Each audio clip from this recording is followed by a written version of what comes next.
काल होता श्रावण महिन्यातला पहिला सोमवार आणि त्याचबरोबर होती नागपंचमी.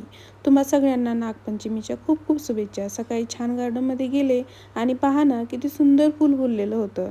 ही फुलं तोडून आणली आणि महादेवाची मनोभावे पूजा केली. बेलपत्र फूल वाहून पूजा करून घेतली आणि खरंच मन एकदम प्रसन्न झालं.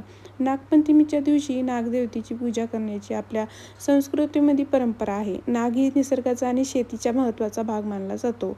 म्हणून या दिवशी नागदेवतेची कृतज्ञता व्यक्त केली जाते. पूजा झाल्यावर निघाली माझ्या माहेरी गावाकडे. रस्त्याच्या दोन्ही बाजूला हिरवीगार शेती, सोयाबीन आणि रानात चरायला जाणारे गुरं. गावाकडचे हे वातावरण पाहिलं की मन अगदी आनंदून जातं. आईच्या घरी पोहोचलो तर तिने आजूबाजूला लावलेल्या झाडांना किती सुंदर फुलं आली होती, तेही तुम्ही पाहू शकतात. आणि तिने खास पंचमीला झोकाही बांधला होता. मुली झोका खेळत होत्या आणि त्यांचा आनंद तर तुम्ही पाहू शकतात. आई स्वयंपाकाची तयारी करत होती, मसाला भाजून घेतला होता म्हणून मीही तिला थोडी मदत केली. त्यानंतर आमची शेतातून गाई आणि म्हशी आल्या होत्या.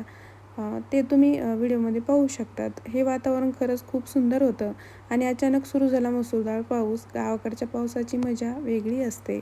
नंतर आईने बनवलेली गरमागरम पुरणपोळी आणि मस्त जेवण केलं, अगदी पोटभर आणि मनभर. खूप छान तिनं असे जेवण बनवलं होतं.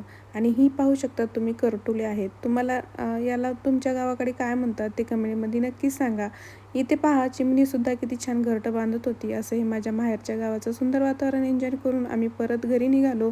मला घ्यायला माझे मिस्टर आले होते. व्हिडिओ आवडला असेल तर लाईक करा आणि अशा सुंदर गावाकडच्या व्हिडिओसाठी आपल्या चॅनलला सबस्क्राईब करायला मात्र विसरू नका.